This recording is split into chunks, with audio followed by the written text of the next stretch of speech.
Professeur Raphaël Cohen de l'Université de Genève nous parle de l'équité de traitement et de l'amour dans le travail.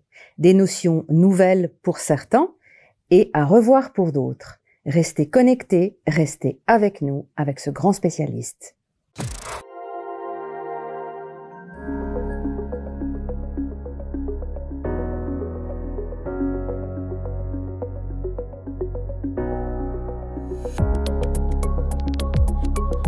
Professeur Raphaël Cohen, bonjour. Bonjour. Bienvenue avec nous. Merci. Vous parlez étonnamment d'équité et d'amour dans un environnement professionnel. Alors si on commence par le premier, quelle est la différence, d'après vous, entre l'équité et la justice? Alors l'équité, c'est de faire les choses avec justesse. Et justesse n'est pas la même chose que la justice. Alors je vais peut-être vous donner un exemple. Si un étudiant doit rendre un travail à minuit un certain jour, s'il le rend à minuit 1, la justice, c'est de dire que le travail est refusé. La justesse, c'est de dire, au fond, pas de différence qu'il est rendu à minuit 1 ou à minuit moins 1. Donc, faire preuve de justesse, c'est d'accepter le travail. Donc, la justesse, c'est de prendre en compte les circonstances et de faire les choses avec proportionnalité en pesant les intérêts en jeu. La justice, c'est d'appliquer la loi. Est-ce que vous pensez que l'équité, c'est un critère très très important pour respecter les collaborateurs? Et si on parle de ça, vous avez donné un très bon exemple tout à l'heure, je parle de performance. Donc rendre un travail en temps et en heure, ça fait partie d'une performance. Donc là, je dirais justice sociale et performance. Qu'est-ce que vous avez à nous dire pour ces deux critères-là? Écoutez, les entreprises veulent de la performance, il n'y a pas de discussion là-dessus. Maintenant, pour avoir de la performance, il faut avoir des collaborateurs qui sont engagés. Maintenant, est-ce qu'on peut espérer que quelqu'un qui se sent maltraité ou de manière non équitable va s'investir et donner le meilleur de lui ou d'elle-même? La réponse est non. Donc, pour obtenir de la performance, on a intérêt à traiter les gens avec équité. Et il y a d'ailleurs toute une série d'études qui montrent que la criminalité économique, elle est principalement faite par des personnes qui sont dans l'entreprise. Et c'est souvent parce qu'ils ont un sentiment d'injustice et ils se rattrapent en se payant sur la bête. Donc, si on veut avoir des personnes qui donnent le meilleur d'elles-mêmes, on a intérêt à les traiter équitablement. Donc, l'équité, elle va déterminer le niveau d'engagement qui lui-même va déterminer le niveau de performance. Et des études ont montré que quand les collaborateurs sont engagés, on peut augmenter la performance, la productivité et les profits à concurrence de 35%. C'est beaucoup, 35%. Donc, on a réellement intérêt, sur le plan économique, à ce que les collaborateurs soient le plus engagés possible. Vous parlez de chiffres, 35%, comment ça se mesure? Comment on arrive à ces 35%? Est-ce qu'il y a des échelles de mesure? Est-ce que c'est qualitatif, quantitatif? Alors, d'abord, on peut voir la performance, celle-là, elle se mesure déjà de toute façon, mais on peut aussi la mettre en corrélation avec le niveau d'engagement des collaborateurs et la perception qu'ils ont du sentiment d'équité ou de sécurité psychologique.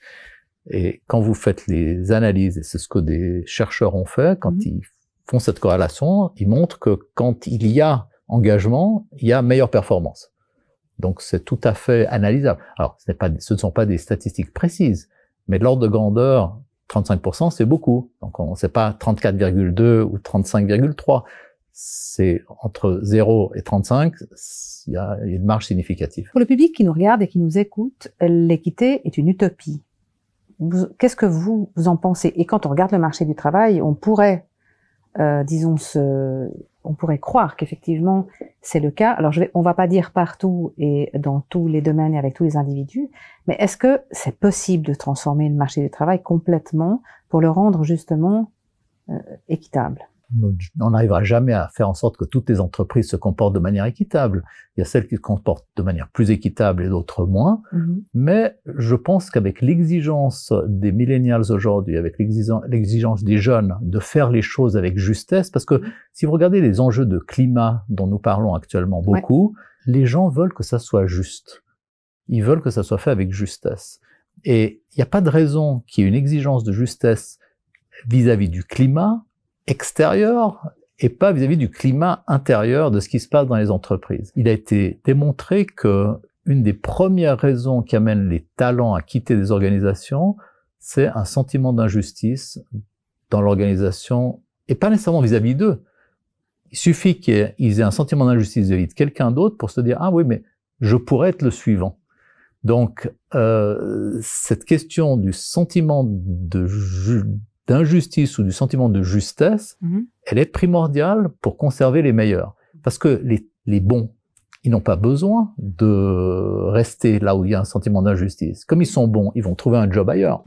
Donc, on a réellement intérêt, si on veut conserver les talents, à les traiter avec équité. Si je fais des parallèles dans le verbe déjà, transparence et confiance, et je fais un parallèle avec ce qu'on disait au départ, équité et amour. Amour dans une entreprise, professeur Raphaël Cohen, dites-nous en plus, parce que tout le monde est curieux de savoir de quoi vous parlez. Alors, effectivement, ça peut surprendre. Alors, je parle généralement d'équité et de bienveillance, mais on est bienveillant envers quelqu'un qu'on aime. Donc, le lien est très très fort. Moi, je suis très très bienveillant avec mes enfants parce que je les aime. Alors, je vais me permettre de vous donner une citation que j'aime beaucoup. Quelqu'un a dit que le secret le mieux gardé des dirigeants, c'est l'amour. Et il précise, c'est l'amour de diriger, ça veut dire que l'on aime ce que l'on fait en tant que responsable des autres. C'est l'amour des personnes qui sont dans nos équipes, et c'est l'amour des produits que l'on produit, c'est-à-dire le respect de ce que nous faisons, la prestation qui est proposée, et c'est l'amour des clients. Parce que les clients, ce sont ceux qui achètent nos prestations. Et quand on aime ces personnes-là, eh bien, on les traite bien. Parce qu'on traite jamais mal quelqu'un qu'on aime. Donc, pour moi, c'est une attitude, c'est un mindset. Et d'ailleurs, vous sentez quand vous êtes dans un restaurant et que le serveur ou la serveuse vous exprime du plaisir à faire ce qu'il ou elle fait, eh bien, vous sentez la différence. Donc ça existe dans tous les métiers. Et quand on aime ce qu'on fait, ça veut dire que c'est porteur de sens ce qu'on fait, sinon on l'aime pas. Donc quand on aime ce qu'on fait, qu'on aime les personnes avec qui on travaille et qu'on a à cœur leur intérêt, eh bien on les traite correctement. Et la vie, elle est beaucoup plus sympathique comme ça. D'accord. Alors moi, je vais, si vous permettez, je vais juste, on est dans le rêve, hein, là, et on est tous en train de rêver là. Et si je reviens un peu dans la réalité, et je fais exprès de réagir un peu de façon provocatrice, comment est-ce qu'on fait pour aider les dirigeants ou accompagner les dirigeants vers ce monde merveilleux qui est loin d'être utopique, vraisemblablement, puisque vous venez d'en parler, et de dire, OK, on va passer d'un monde de compétition où l'argent est le nerf de la guerre et de la performance, mais dans le mauvais sens du terme, la performance à n'importe quel prix, à un monde d'équité et de bienveillance. Juste, on construit le pont, ça se passe comment? Alors, la formation exécutive est une des solutions, mais vous nous avez dit dans un précédent interview que pas tout le monde adhère. Eh bien, tant pis pour ceux qui n'adhèrent pas. D'accord. C'est pas compliqué. D'accord. Mais il est certain qu'on peut concilier les avantages économiques de faire des choses avec équité et bienveillance. Alors ça veut dire qu'on accepte parfois de renoncer à son intérêt économique. Donc moi qui suis un passionné par la formation exécutive et de voir les gens grandir, je gagne très bien ma vie. Donc je ne suis pas du tout malheureux sur ce plan-là, mais je fais quelque chose que j'aime. Les personnes avec qui je travaille, on s'entend très très bien. J'ai des collaborateurs qui sont avec moi depuis 25 ans et plus même. J'adore la prestation que je fais qui est de former les gens. Et j'adore mes clients et ils me le rendent très très bien. D'accord. Donc c'est bien la preuve que ça fonctionne. C'est possible, exactement. D'accord. Comment vous imaginez le monde de demain? Alors économiquement parlant, on a dit que l'équité et l'amour sont des ingrédients pour les leviers de l'engagement. Est-ce que dans une simulation, est-ce qu'on peut imaginer que le monde de demain, qu'on prépare aujourd'hui, le marché du travail pourra devenir, on va dire, disons être fait d'environnements différent de ce qu'on vit aujourd'hui. Bon, on est en pleine transition. Est-ce que vous arrivez à imaginer, nous en parler un peu? Alors, avec grand plaisir, parce que il suffit de mesurer quelque chose pour que ça soit pris au sérieux.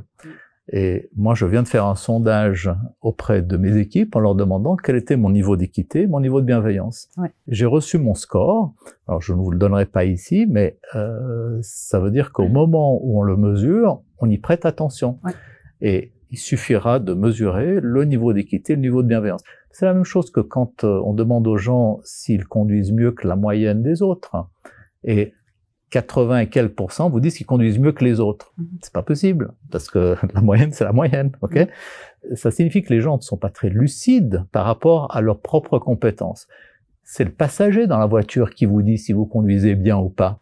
Moi, je connais une dame qui conduit de manière catastrophique, mais on est tous terrorisés quand on est dans sa voiture, mais elle croit qu'elle conduit très bien. D'accord. Donc, c'est en demandant aux autres quelle est la qualité de la conduite, quelle est la qualité de la bienveillance et la qualité de l'équité qu'on aura une vision réaliste. Donc, il suffit de le mesurer. D'accord. Même si c'est une mesure approximative, non précise, ça donne une très bonne idée. Donc, on peut faire changer les choses à partir du moment où on commence à les mesurer. Donc, on va finir sur cette note positive pour aujourd'hui.